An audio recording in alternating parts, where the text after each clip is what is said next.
Supreme কোর্টে তৃণমূলের SIR মামলা আর এই মামলার পরবর্তী শুনানি আগামী সোমবার। আপনাদের আরো একবার জানাবো, আপনারা জানেন তৃণমূলের পক্ষ থেকে এসআইআর এর জন্য মামলা করা হয় সুপ্রিম কোর্টে। মামলার পরবর্তী শুনানি আগামী সোমবার। এই সপ্তাহের মধ্যেই হলফনামা জমা দেওয়ার নির্দেশ দেওয়া হয়েছে কমিশনকে। হলফনামা জমা দেবে তৃণমূল কংগ্রেস। গত সপ্তাহে এসআইআর নিয়ে মামলা করে তৃণমূল কংগ্রেস। শুনানিতে হয়রানির অভিযোগে মামলা করা হয়।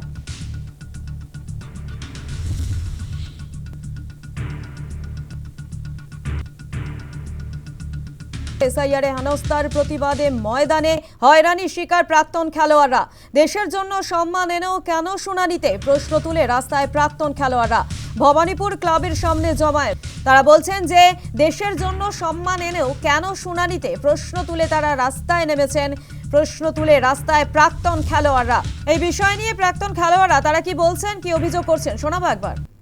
আমরা খেলোয়াড়রা আজকে এখানে এসেছি, আমাদের খেলোয়াড়দের হেনস্থা করা হচ্ছে। তাদের করা হচ্ছে যারা দেশের হয়ে প্রতিনিধিত্ব করেছে, রাজ্যের হয়ে প্রতিনিধিত্ব করেছে, বড় বড় ক্লাবে খেলেছে। মোহাম্মদ শামী, অলোক দাস, অলোক মুখার্জি, আবিদ হোসেন, অশোক চন্দ্র, এবং একটু আগে খবর পেলাম মেহতাব হোসেন, একটু আগে খবর পেলাম লক্ষ্মীরতন শুক্লাকেও নাকি ডাকা হয়েছে। আমাদের বক্তব্য হচ্ছে এটা যেহেতু দেশের হয়ে খেলেছে, একটা সম্মানীয় ব্যাপার, তাদের কাছে গিয়ে তাহলে প্রবলেম সলভ করো। হিয়ারিং করছো কেন? চোর না ডাকা আমাদের খেলোয়াড়, এই হিয়ারিং করে তাকে আনতে হচ্ছে।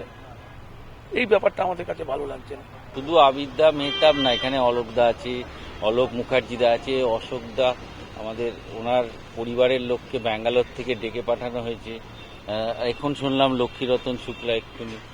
এগুলো তো সারা সবাই ভারতের জার্সিতে খেলেছে, মনমান ইসমাল মোহামেডান খেলেছে, বাংলার হয়ে খেলেছে।